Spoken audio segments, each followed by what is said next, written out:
Hello, hello. Could you hear me? Hi everyone. Nia, how are you? I'm good. How are you? It's been a long week just going through exams right now, but super excited to be here. Yeah. I saw your Twitter, your tweet. Yeah. Yeah. Did you manage to get some coffee or you're not a coffee drinker? Yes. Coffee, water, everything. The other day we had two back to back, so it's like exams, job applications, just everything at once, but we'll get through Yeah. I hear you. it. Do you have like a list of prioritizations of like what needs to get done first and then, stuff like that? I do, but it's crazy because it's like there's so many competing deadlines. So, for example, a job application is due, say, Hmm. next week. I have an exam the day before. So it's just like trying to find that priority in like my top priorities list, if that makes sense. Hmm. Yeah. Yeah. Hmm. Okay. Yeah, it's a little tricky.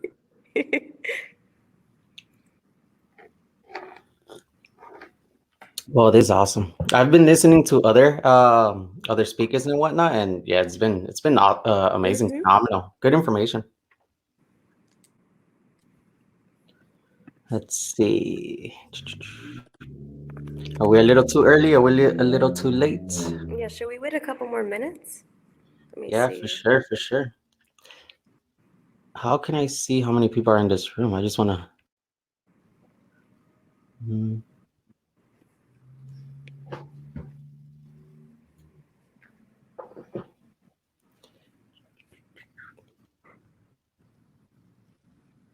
Yeah, do you see it on the top? Within the top panel? Oh, there you go. Okay. Yeah. Recording 2 to 12. Nice, beautiful. Alejandro. I think Alejandro, were you a speaker or no? Educator. Alejandro, you're an educator, learning experience designer. Nice.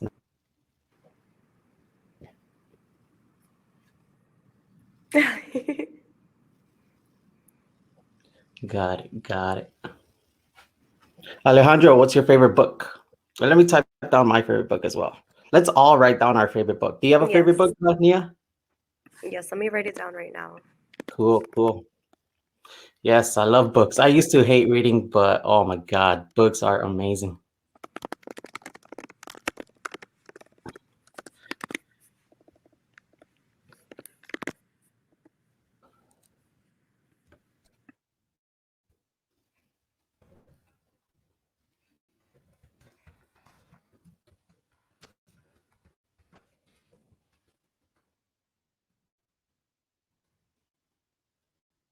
Algorithms of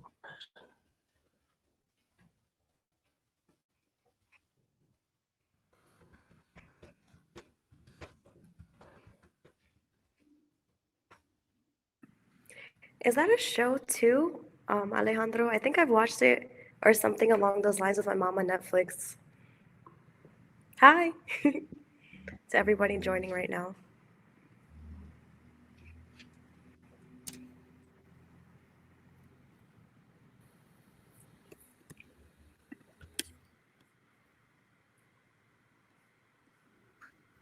Okay, Frankie, when do you want to start? in 27 seconds. Okay, perfect.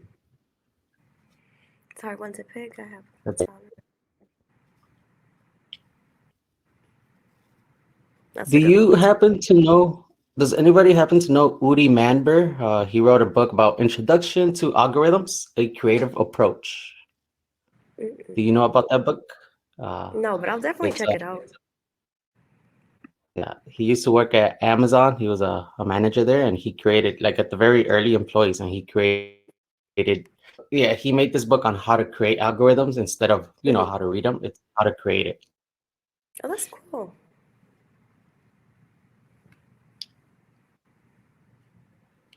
Even with my glasses, my eyes suck, so I have to lean in.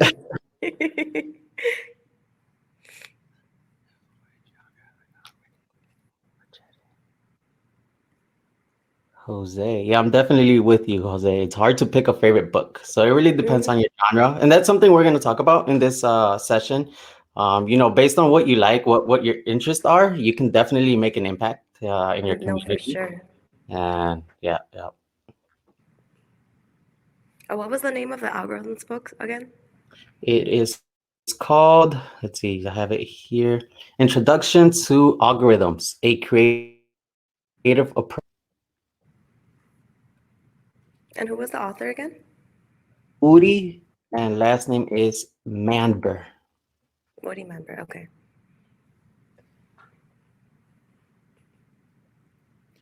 Yes. Oh, someone was asking. Let me check. Yeah.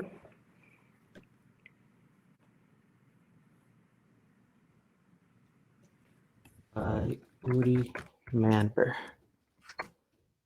Yep. Well, he was hired on Amazon, so that should mean something. So if you read that book, oh,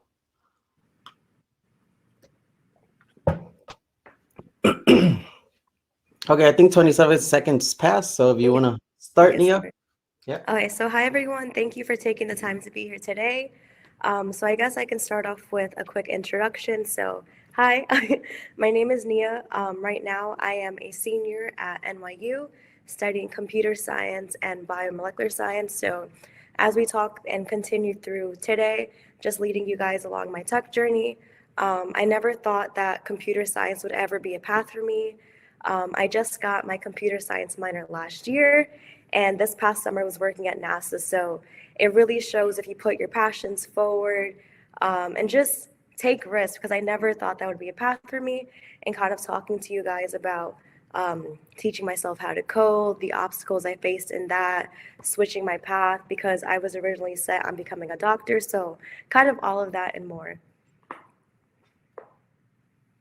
Yes, amazing. So my name is Francisco, or I go by Frankie. I'm from Chicago, and I self-myself a lot, especially the pandemic. I did a lot of self-reflection, and it made me wondering. The system right now, it's for some people, it's not good for many. And so that's when I came to the realization that books really can have an impact. And it's Hmm. not just about reading, it's about whatever you read, really implementing it into the real world. And so that's what I've been doing so far. And right now, me and a buddy, we're building a company in the science, biotechnology, something that I know nothing about. But if you hire good people, make a good team, you can really, really make an impact. And so, Hmm. yeah, I greatly value self-teaching, and that's what we're going to talk about. And yeah, So we want to I, make this as interactive as possible, kind of make it like you guys are here as if we were at a live conference. So feel free to comment, ask any questions in the box. We're really here for you guys.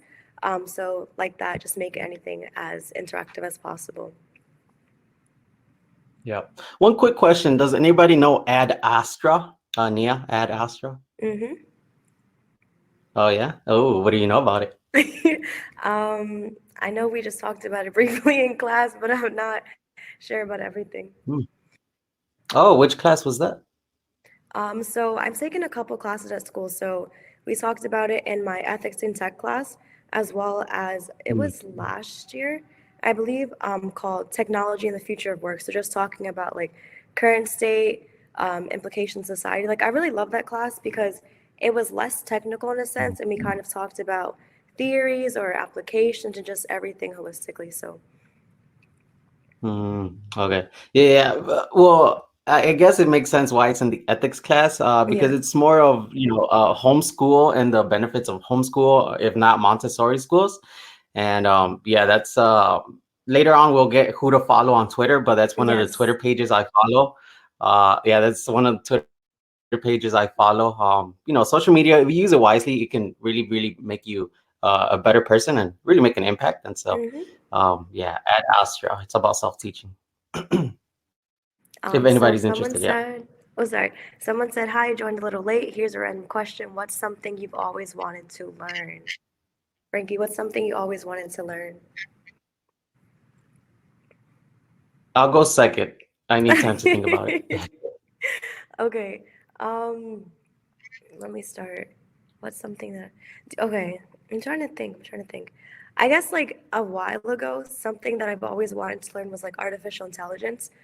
So I've kind of like been proactive in doing that. So since the pandemic, like I mentioned, I go to NYU, so they were really flexible in the classes that we can take, and they call them what was it called, like big ideas courses. So the first class that I Hmm. mentioned was technology and the future of work, and then it was thinking, learning, consciousness, and humans and machines. And like it was my first introduction. I was like, this is so cool. Like this is so cool. So ever since then Yeah. I've been trying to like learn everything I can about artificial intelligence, machine learning. How do I build my own models? What are the applications? Okay, what about the ethics involved? Who is this affecting? Who is this leaving out? So ever since then I've Hmm. been so interested in it. Wow, that's beautiful. Yeah, right now those are big buzzwords, but if Mm. you can make it not buzzwords and really make an application out of it, oh yeah. No, for sure. So yeah, I'm following that as well. But what I'm trying to learn is actually rockets, more on the Ooh. engineering side. Yeah, I mean, 2 weeks ago there was a big launch by NASA and SpaceX, and it got me thinking. Okay, that's amazing, going to Mars or interplanetary traveling. It's pretty phenomenal. But it's not only one organization or two organizations that can make it happen. It needs the collaboration and Mm-hmm. cooperative of many. And so yeah, I know nothing about engineering, but I got a book, Engineering for Dummies, Spaceships for Mm-hmm. Dummies. So start there, and yeah, yeah, I want to contribute to that mission of going to the moon, going outer space, and yeah, that is something I want to learn. Who asked that? Diego. Diego. Yeah.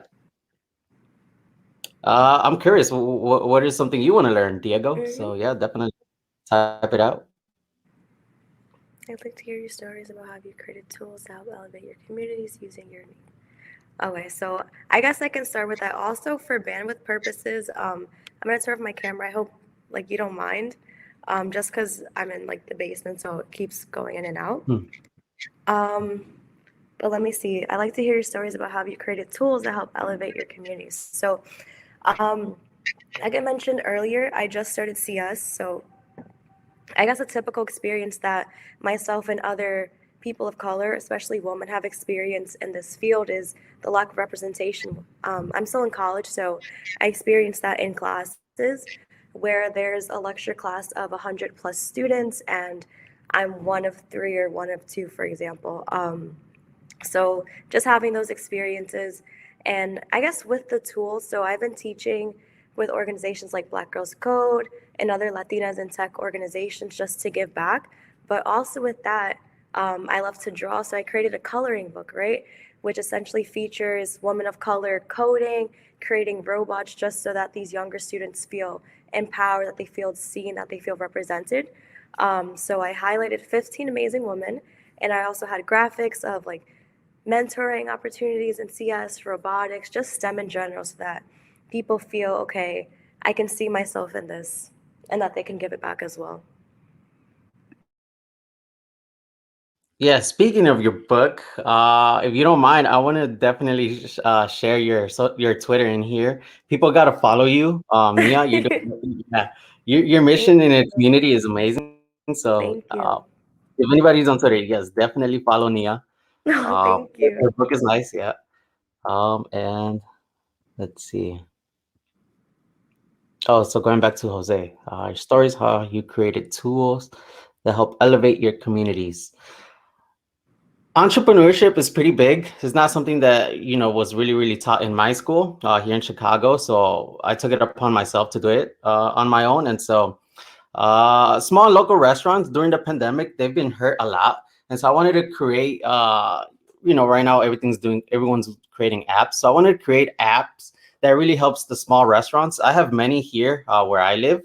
Many Asian, many Latin restaurants. I'm Peruvian, and so there was one small Peruvian restaurant, and so I wanted to help these restaurants. DoorDash, Uber Eats were really not helping them, and yeah, I created an app. It was a small basic app, but it did its job. It raised the awareness of these small restaurants.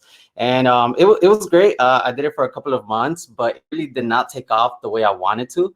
So I put a pause. But big mission I have in life is something called smart cities, and it was just a small stepping stone towards that. But small restaurants right now, they really need help. And so I created one small tool to help them.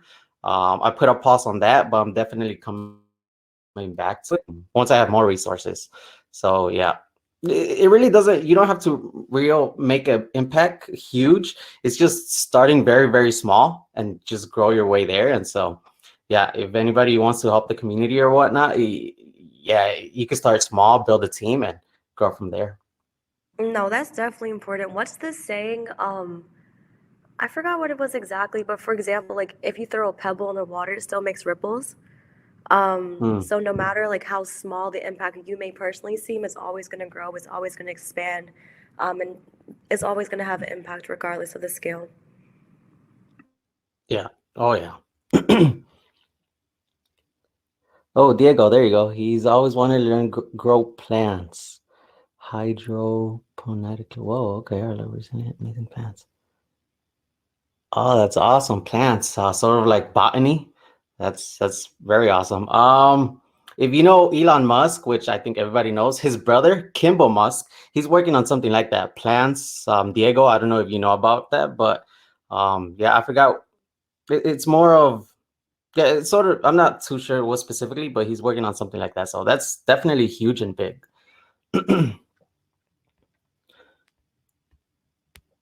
Cool, cool, awesome. Let's see, what else do we have in our agenda? Um, Syndrome's ass. How to kick imposter syndrome's ass. Do you have like one or two tips, Nia? Let me see. Okay, I'll preface this with it's definitely hard. Yeah. For me, some of the ways to tackle it is finding community. I know a lot of times I've been in environments or in school where I've seen like the only one, or I can tell you guys this one story really quickly.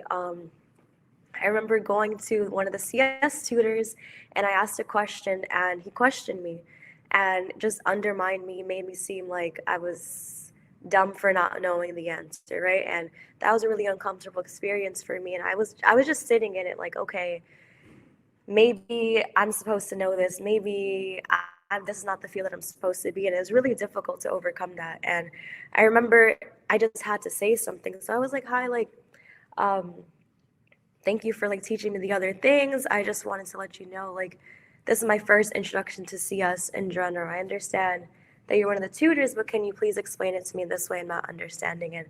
I'm really helpful that I did because I was able to learn from that experience and the ways I learned personally and also relay that to other people. So also with that, finding communities, joining different organizations on campus, for example, Society of Hispanic Professional Engineers, National Society of Black Engineers, and just being able to share my experiences with individuals who look like me or do homework together, join different groups. So that's been really supportive, and not feeling alone. And I guess also with dealing with the imposter syndrome is just taking a step back and be like, okay, like just taking a break, I guess, like to smell the roses in a sense. Just seeing how far I've come and be like, okay, like it's meant to be, you know? So I really appreciate those efforts to like overcome it. But what about you? Mm. Yeah, going back to your first story of, no question is dumb. It's very hard to learn that. Because any question you have, it's for a reason. And so even the very fundamentals, you gotta question that. Even laws, maybe not laws of physics, but some rules. You gotta ask yourself who created these rules. And so yeah, no question is dumb. I'm 24, 25 years old, and it took me 25 years to learn that. But as long as you learn that, no question is dumb.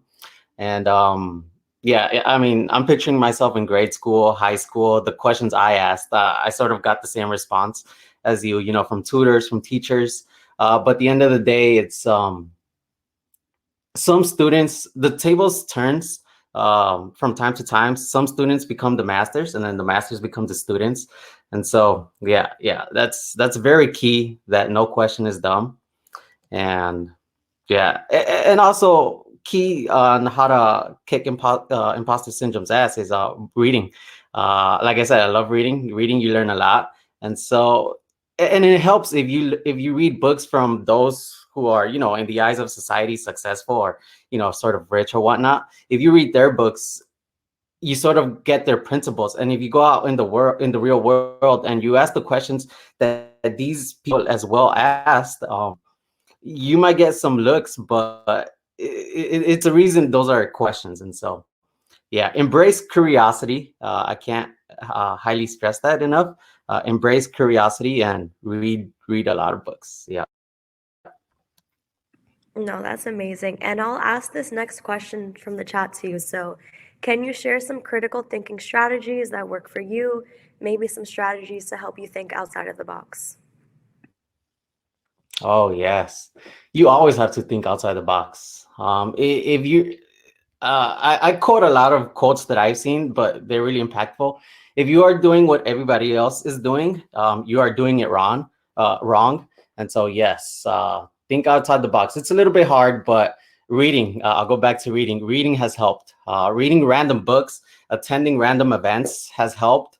That's how yeah, that's how I tend to think outside the box. What has helped you, Nia, think outside the box? I'm trying to think. So, I guess like for me, I gain inspiration in different areas.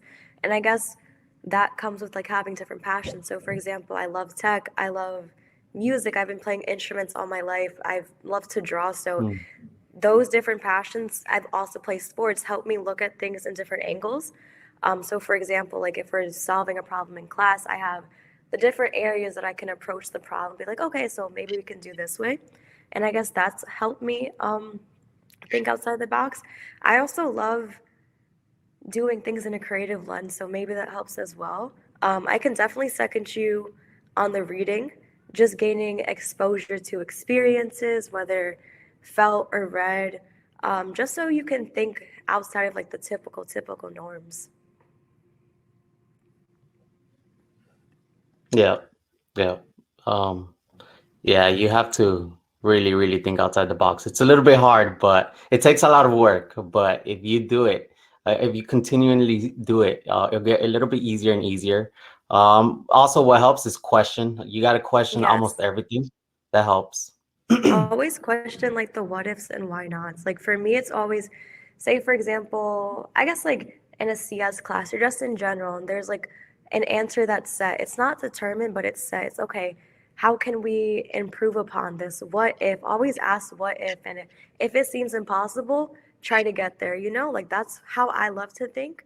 Um, always pushing forward.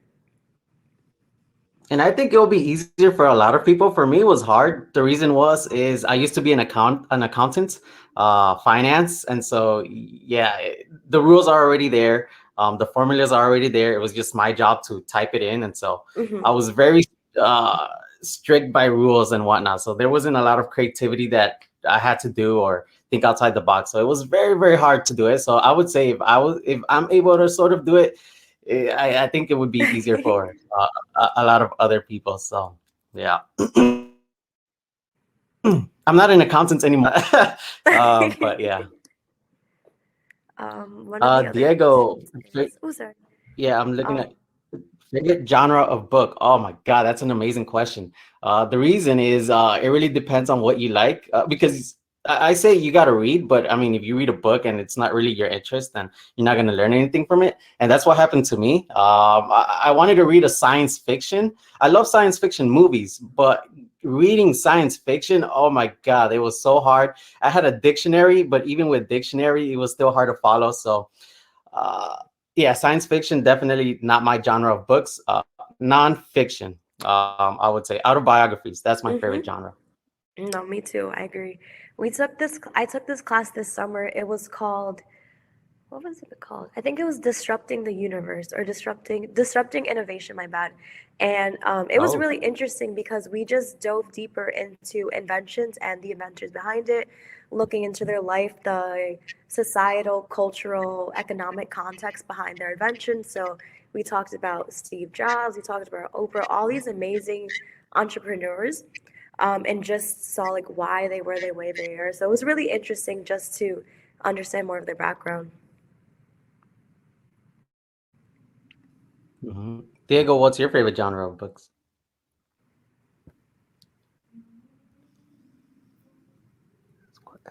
I'm reading another question from Diego. So I want to ask.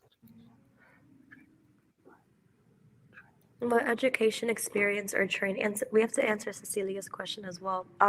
So Oh what yeah, yeah. education experience or training do you find the most useful in your current roles?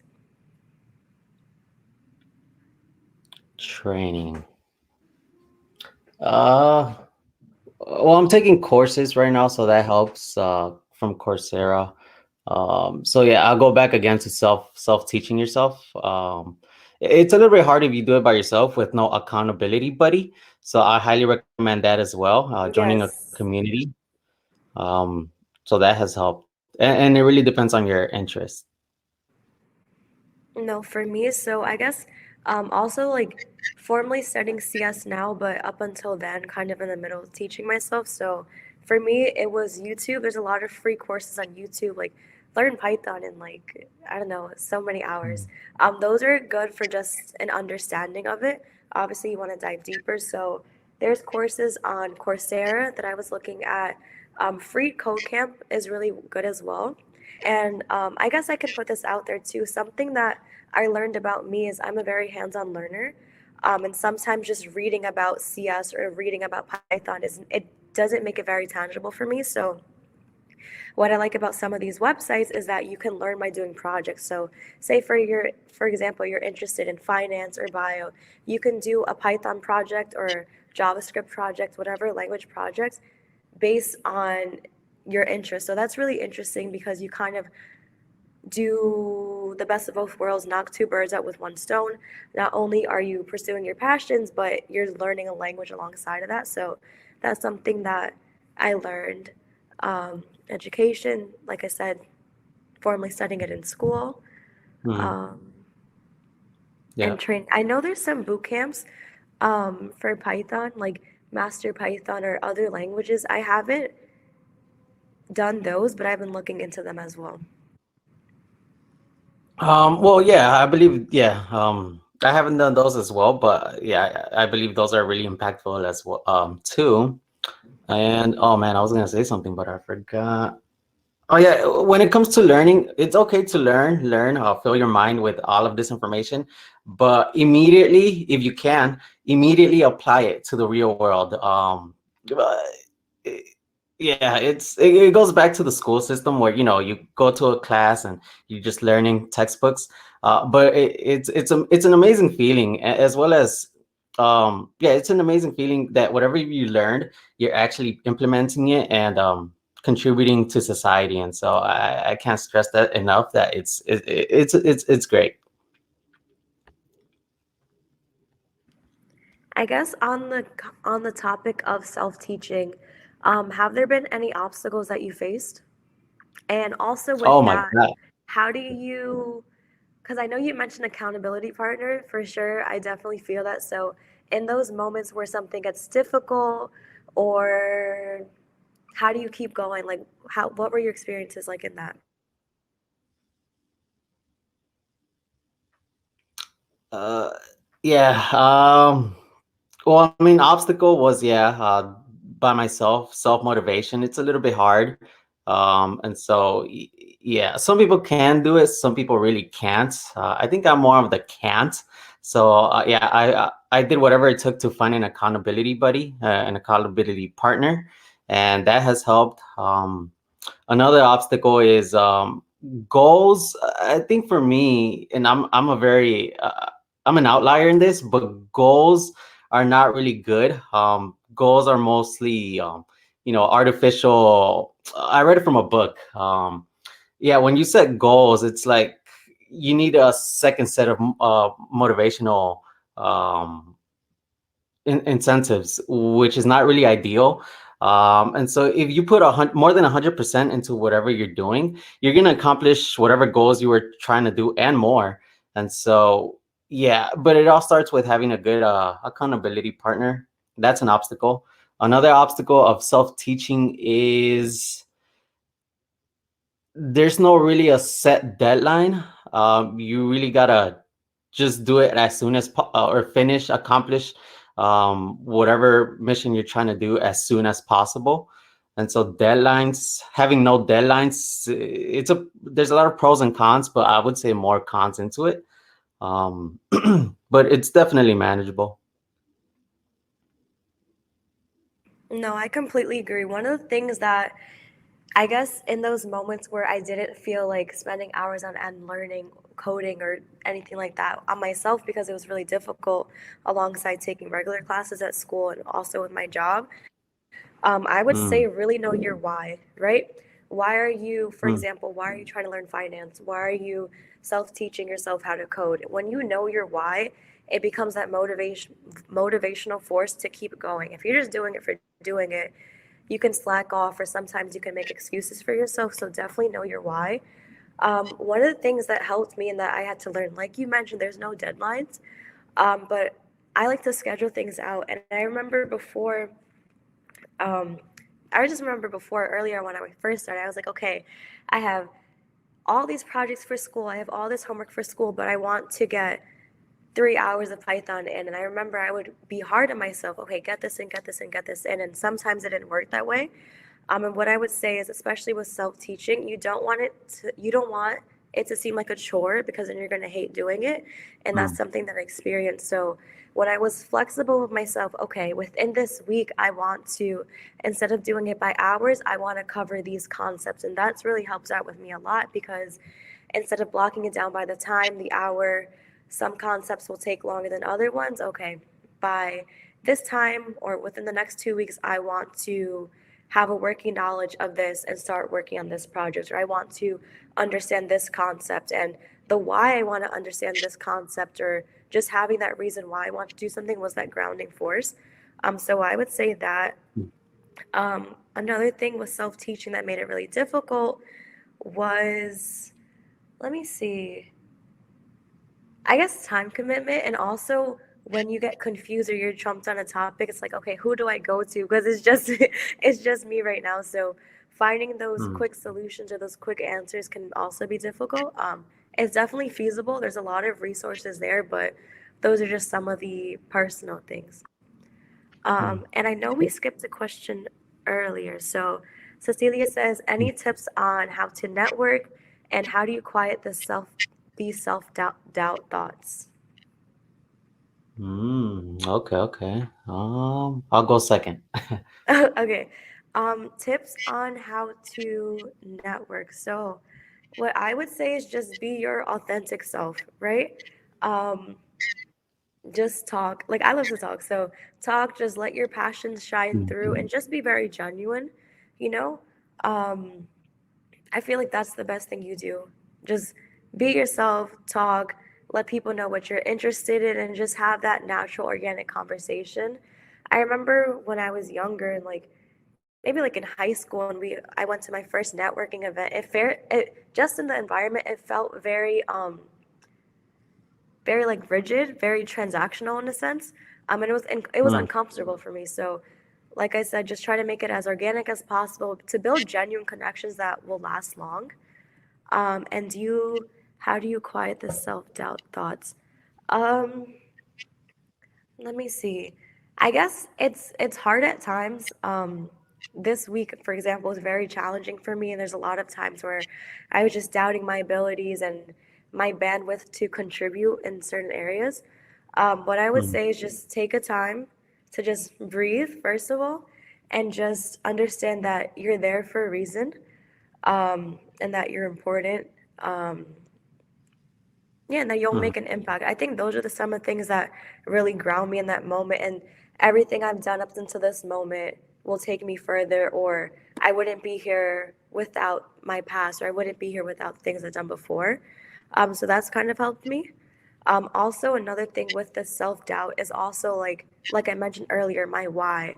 I'm doing this or working really hard to give back to my family, to provide in ways that they wish they could have grown up, and just like to give back to my family, to my community. So even those moments where I feel really low or doubting myself, that's just a motivation. Like, okay, Nia, it's okay. It's okay. I know you feel this way right now, but keep going, keep going. Taking breaks for yourself, obviously, because that's really important, but to Mm. just continue going.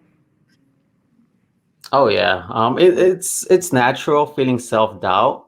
But what has helped me is know that whatever you're trying to do in life, whatever your why is, you really cannot do it alone. Um, yeah, you got to build a team. The only things, whatever we're using, if you're using an iPhone, Android, tablet, whatever laptop you're using, chances are it was created by a team, not just one little tiny person. And so self-doubt, okay, but a way to combat that is just build a team, and together, all of your skills, your weaknesses are their strengths are your weaknesses. And yeah, if you mix and match, nothing springs out but strengths in everyone. So that's a way to combat self-doubt. You're just trying to build a team and create something great.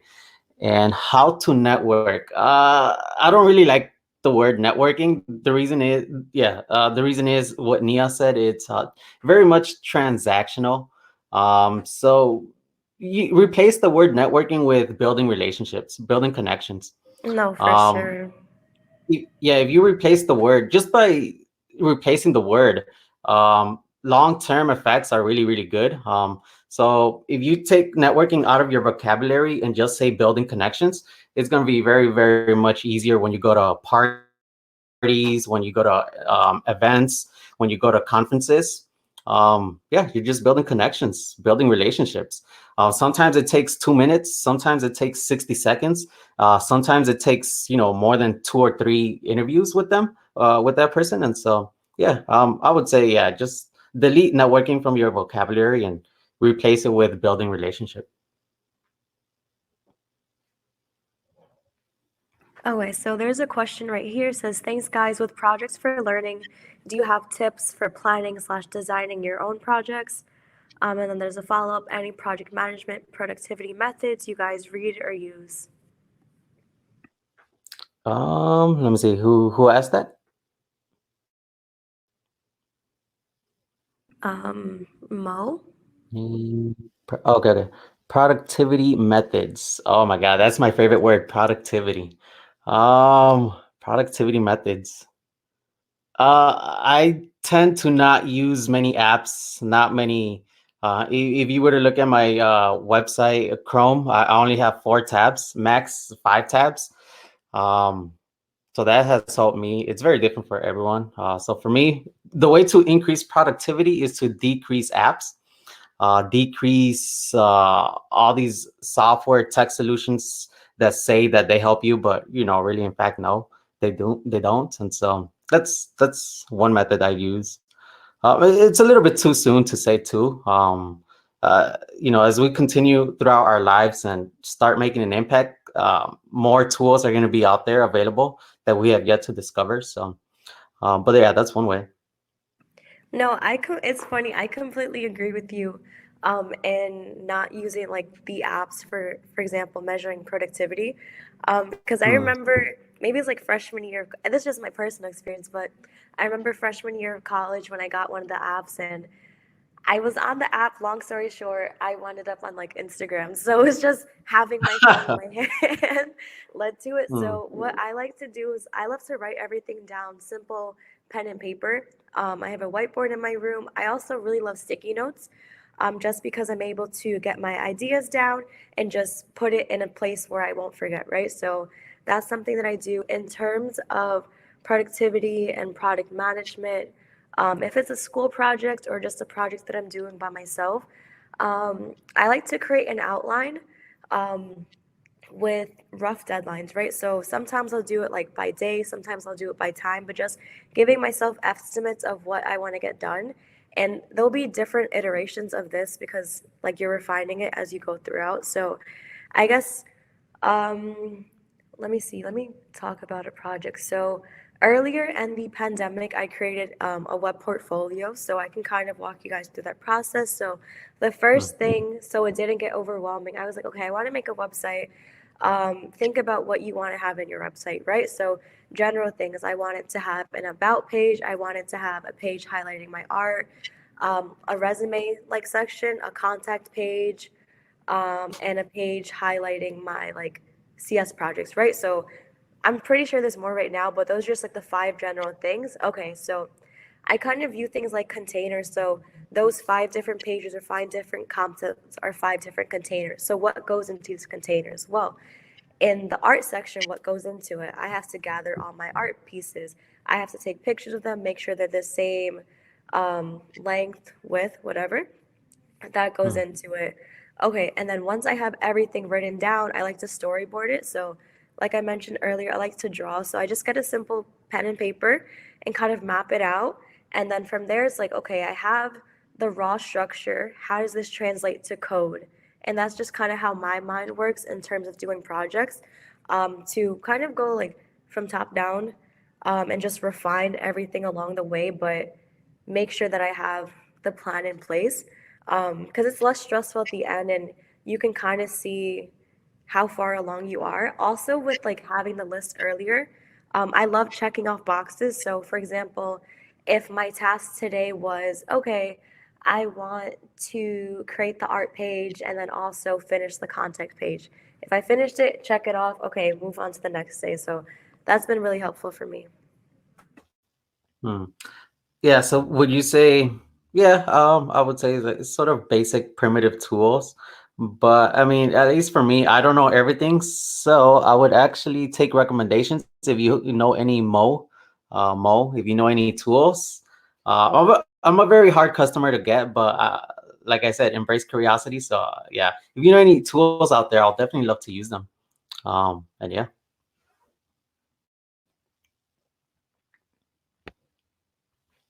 Okay, here's one I found. Great blog of networking. Okay, Mo prefers simple. Simple tools, yeah. Yeah, you'll be surprised. Simple tools are actually the most effective ones. Okay, Diego shared a networking article. Articles are amazing. You learn a lot on articles. They're very quick to read, but very informative. So yeah, articles are great.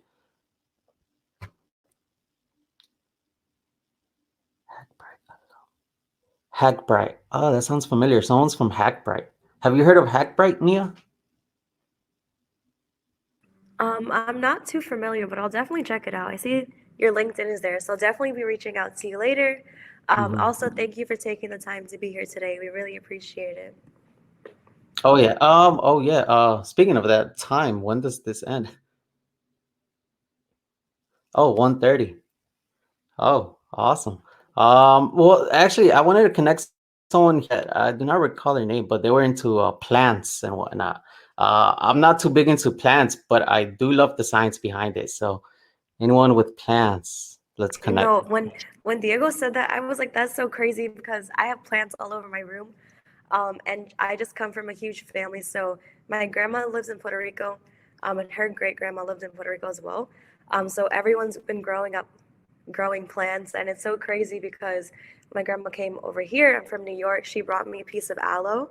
So like I have that in my room right now, and just seeing it grow through the generations just makes me so happy. So I love plants too. Cool. Awesome. Awesome. Yeah. I see. I love events like these. You know, when you connect with people, um, yeah, you learn stuff that otherwise you would have not. So yeah, awesome. Awesome. Awesome. Well, yeah, thank you everybody for tuning in. And yeah, we'll definitely stay in touch. More events are happening. So yeah. Yes, thank you everybody for taking the time to be here today. We really appreciate it. And I guess one of the things, like as a takeaway, is continue pursuing your passions. Don't be afraid to ask for help, and just know that you guys are here for a reason. Um, and yeah, just remember that going forward. Oh yeah. Let's all connect. So yeah. Cool. Cool. We'll see you on the other side. Bye. Take care. You as well.